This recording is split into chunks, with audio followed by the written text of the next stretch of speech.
Nasira Iqbal, justice retired miss Nasira Iqbal, जो कि सबको पता है कि she is a poetess and doctor Allama Iqbal की बहू भी हैं। अस्सलाम वालेकुम।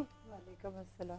कैसी हैं आप? ठीक है अल्हम्दुलिल्लाह जी। बस ये रमज़ान तो मुफ्त का है, जी, तो बिल्कुल जो रोज़ा बिल्कुल ना रखे ना वो अल्लाह मियाँ के दरवाजे पे दस्तक नहीं देता। बिल्कुल, ये राइट, बिल्कुल ठीक आसान बात है। थैंक यू, आपने टाइम निकाला, हमारे शो में आई, और आज की इफ्तारी की जो ट्रांसमिशन लाइव है उसमें हम देखेंगे कि वी हैव एजुकेशनिस्ट, मुफ्ती साहब भी हैं एंड ऑफ कोर्स साहिल अदीम साहब भी हमारे साथ हैं। आपसे मैं पूछती हूँ, आप बताएं कि सहरी और इफ्तारी में आपका क्या रूटीन है? सहरी में मैं कोशिश करती हूँ कि मतलब अंडा ज़रूर खा, बॉइल्ड एग या फ्राइड? फ्राइड, इसलिए कि उससे ज़रा थोड़ा सा हिम्मत और ताकत प्रोटीन होती है डाइट है। और साथ वो नान मिलते हैं बाज़ार में, तो खुश्क नान होते हैं, जी जी, वो मैं लेती हूँ। ठीक है, वो आपको ये पसंद मेरा है। सहरी, और थोड़ा सा दही, और वो भी बगैर ये जो चाय नहीं पीती? नहीं, चाय इसलिए नहीं पीती कि उसके बाद अगर सोने का हो ना कोई एहतमाम तो फिर नींद तो आती नींद नहीं नहीं आएगी, ठीक है। सही बात है। और इफ्तारी में आपकी क्या रूटीन है? घर पे ही करती हैं? ये तो इत्तेफाक है कि आज चौथा दिन है रोज़े का, तो हर रोज़ बाहर ही, माशाल्लाह। तो मुलाजिम भी इसको आसानी महसूस करते हैं जी कि जी, तू जो तुम्हारा जी चाहे अपने लिए बना लो और रोज़ा खोल लो। नहीं नहीं, आज तो माशाल्लाह जो थर्ड इफ्तारी है ना वो आप हमारे साथ करेंगी, इंशाल्लाह। और इंशाल्लाह हम सब मिल के इफ्तारी करेंगे। मुझे साहिल अदीम, बल्कि आप प्लीज़, साहिल साहब, जैसे जैसे अभी एक क्वेश्चन था हमने डिस्कस किया था, मैं चाह ऐसे रही थी कि वो ये जिस ज़रा मामले पे हम अभी बात कर रहे थे कि बच्चों के अगर हमने अपनी अगली नस्लों को ठीक करना है या इस मुआशरे में हमने अपने बच्चों को ठीक करना है, तो जहाँ से आपने शुरू किया कि अगर वालिदैन, तो आपका ख्याल है कि हम कहीं उलझे हुए हैं कि मज़हब कुछ और बताता है, लोग कुछ और बताते हैं, हमारी सकाफ़त और रवायात कुछ और बताती हैं? क्या जी, आपने पाकिस्तान में ज़्यादातर चीज़ें जो पाकिस्तान की अपनी तो नहीं है, इंडियन तहजीब से ली हुई हमने। पाकिस्तान की अपनी तो अभी तक हम तहजीब बना नहीं सके। हमारी तहजीब नहीं है? हमें 70 साल हुए हैं, हमारी तहजीब के लफ्ज़ ज़रा सा थोड़ा टाइम दें इसको। अच्छा, तो हम काफ़ी सारी चीज़ें हैं जो कि हमने बोरो की हुई हैं, हम शुरू से borrowed elements of our own civilisation create कर रहे थे।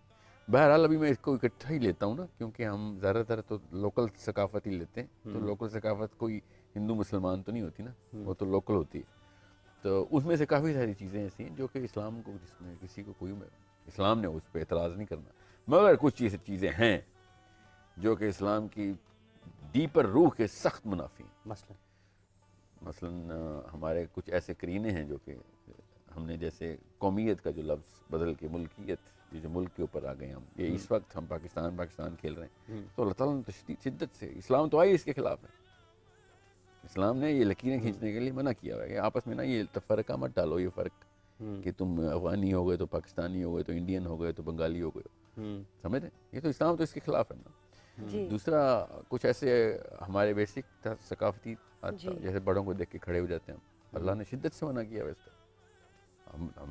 हमें तो पता होना चाहिए ना कि किस तरीके से अल्लाह ताला के नबी सल्लल्लाहु अलैहि वसल्लम ने फरमाया कि जो शख्स चाहता है कि उसका ठिकाना जहन्नुम में हो, वो दिल में ये ख्वाहिश रखे कि वो आए तो लोग उसकी ताज़ीम में खड़े हो जाएं। बिल्कुल। मगर हमारे तो बड़े बूढ़ों ने उस बच्चे को घर से निकाल देना है अगर वो बच्चा खड़ा ना हो। समझे? हमारे स्कूलों में कॉलेज में लोग खड़े होते। अल्लाह ने शिद्दत से मना किया। नबी सल्लल्लाहु अलैहि वसल्लम ने यहाँ तक कह दिया कि एक दफ़ा साहबा, उनकी तबीयत अलील थी, वो देख के खड़े हो गए। एक दफ़ा ऐसे हुआ क्योंकि साहबा को पता था कि नबी इस्लाम बहुत नापसंद करते हैं। नबी इस्लाम ने शाह फरमाया कि तुम कब अजमियों की जहालत छोड़ोगे कि जो अपने बड़ों की ताज़ीम में खड़े हो जाते थे। ये आखिरी दिनों की हदीस है कि नबी इस्लाम मस्जिद नबी में आखिरी दिनों में थे। सो ये मैं आपको एक मिसालें इस तरह की तो काफ़ी सारी हैं, मैं वो खाली ये बता रहा हूँ कि बच्चा तो कंफ्यूज होना है ना, फिर जब वो किताबें पढ़ता है, अपने दीन की तरफ जाता है, तो देखता है कि इतनी आसानी और लिबर्टी थी, और यहाँ पे मैं किस तरह के। आप क्लियर करें ना जरा ऑडियंस को, ये जो कॉन्सेप्ट है कि हम, ठीक है रिस्पेक्ट तो है, लेकिन ठीक है, रिस्पेक्ट तो है, नहीं रिस्पेक्ट इज अनदर एलिमेंट। नहीं, आई एम गेटिंग, यही मैं आप क्लियर करें कि नहीं होना चाहिए ऐसे, क्लियर करें ऑडियंस को। नबी करीम सल्लल्लाहु अलैहि वसल्लम आपने हज़रत साद रज़ी अल्लाह अन्हु आपके हवाले से फरमाया, जब आप एक सवारी पर सवार थे तो आपका फरमान है क़ूमू लिसय्यदिकुम, कि अपने सरदार के लिए खड़े हो जाओ। तो यहाँ पर हदीस की शरह में उलमा ने ये लिखा है कि जहाँ जहाँ पर लफ्ज़ सियादत, सरदारी, बड़ापन पाया जाएगा, वहाँ पर हुजूर नबी करीम सल्लल्लाहु अलैहि वसल्लम का हुक्म है खड़े होना। जहाँ तक बात है कि नबी करीम सल्लल्लाहु अलैहि वसल्लम इसको नापसंद करते थे, وہ اپنے لیے ناپسند کرتے تھے، لیکن جہاں پر سرداری پائی جائے گی، جہاں پر کوئی بڑا ہوگا تو اس کی تعظیم کے لیے، ادب کے لیے کھڑا ہونا خود سرکار دو عالم صلی اللہ علیہ وآلہ وسلم نے سکھایا ہے۔ یہاں پہ کالر ایڈ کر لیں اگر آپ کی اجازت کالر ایڈ کر لیجیے گا، یہاں پہ بات میں ذرا آپ کو تصحیح یہاں پہ کر دوں۔ سعد بن معاذ کے لیے اس وقت ان کی شہادت کا وقت چل رہا ہے، اس کے کوئی 8 گھنٹے بعد سعد بن معاذ شہید ہونے لگے ہیں۔ بنو قریظہ نے بغاوت کی ہوئی ہے، سعد بن معاذ کو جس حالت میں اٹھا کے لے کے جایا جا رہا ہے، جب وہ پہنچے ہیں وہ گدھے پہ سوار تھے تو نبی اسلام نے صرف اوس سے کہا، حالانکہ خزرج بھی بیٹھا ہوا ہے اور مہاجرین بھی بیٹھے ہوئے ہیں، سب سے نہیں کہا، اوس سے کہا، ٹھیک ہے، اور یہ کہا کہ اس کی طرف جا کے اس کو اٹھاؤ۔ اس حدیث کا مفہوم یہ ہے، سنیں میں بتاتا ہوں، میں اس کی شرح بتا رہا ہوں۔ قوموا الی سیدکم ہے سر، الی سیدکم ہے، الی سیدکم، تو الی کا یہاں مطلب پر ہے جو اس طرف سیادت جاؤ۔ ہے، یہاں پر جو لفظ سیادت ہے، جہاں پر سرداری ہے، میں بتاتا ہوں آپ کو، کریم آقا علیہ الصلوۃ والسلام کا فرمان تو واضح ہے، آپ اس کو سر سب سے بڑا سردار تو ہمارا اپنا نبی ہے نا، بالکل ایسے ہی ہے۔ تو جب انہوں نے کہہ دیا کہ اجمیوں کی جہالت ہے کہ تم ایک سردار کے لیے کھڑے ہو، اجمیوں کی جہالت ہے۔ دیکھیں جس وقت کے اندر نا، میں آپ کو پہلے 7 دن ماس کا بتا دوں جس وقت کے اندر لوگوں کے اندر یہ چیز پائی جا رہی تھی، ابھی شرک کا خدشہ تھا، تو نبی کریم صلی اللہ علیہ وآلہ وسلم نے اس سے منع فرمایا کہ لوگ کسی کی تعظیم اس حد تک نہ کریں کہ کہیں شرک تک پہنچ جائیں۔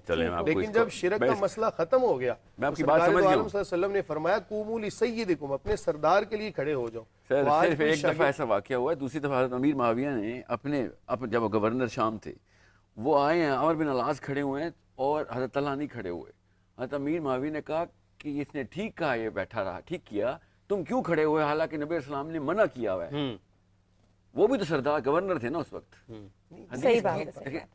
میرا ایک کویسچن ہے ڈاکٹر عظمیٰ، آپ سے میرا کویسچن ہے کہ آپ مجھے یہ بتائیں رمضان کے حوالے سے کہ اگر چلیں آپ جب روزے رکھتی ہیں تو آپ کیا ڈائٹ کو کس طرح مینٹین رکھتی ہیں، روٹین کو کیسے لے کے چلتی ہے؟ آپ کو نہیں لگتا کہ ڈی ہائیڈریشن ہو جاتی ہے تو اس میں آپ اپنی ڈائٹ پہ ایسی کچھ چیز ایڈ کرتی ہے کہ ہائیڈریشن رہے؟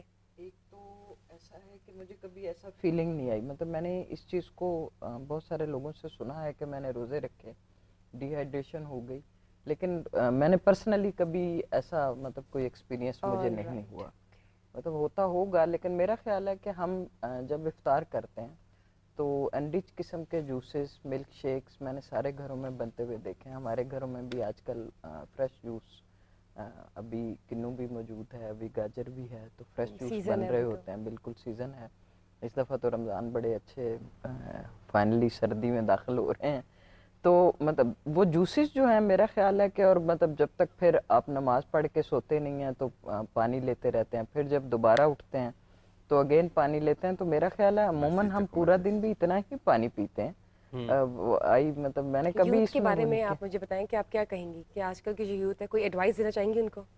آج کل کی جو یوتھ ہے میرا خیال ہے کہ آپ رمضان کے حوالے سے بات کر رہی ہیں یا اچھا نہیں جنیرکلی بتائیں رمضان کو لے کر ہی کہ رمضان میں آج کی یوتھ کو کتنا سیریس ہونا چاہیے رمضان کے منتھ کو لے کر؟ رمضان کے منتھ کو لے کر ایک تو یہ ہے کہ میں نے دیکھا ہے کہ تقریباً ساری ہماری یوتھ جو ہے وہ روزے رکھتی ہے، مطلب کوئی بہت کم ایسے 1% لوگ ہوں گے جن کو ہم پبلکلی دیکھیں یا جس نے مطلب آئی ایزیوم کہ نہیں بھی رکھا بٹ ہی پریٹینڈ، اور وہ اگر پبلکلی اس احترام میں کچھ کھاتا پیتا نہیں ہے، اور مطلب آئی پرسیو کہ تقریباً 99% یوتھ جو ہے وہ روزہ رکھتی ہے۔ وہ ذرا آنیسٹ ہے، آپ بتائیں۔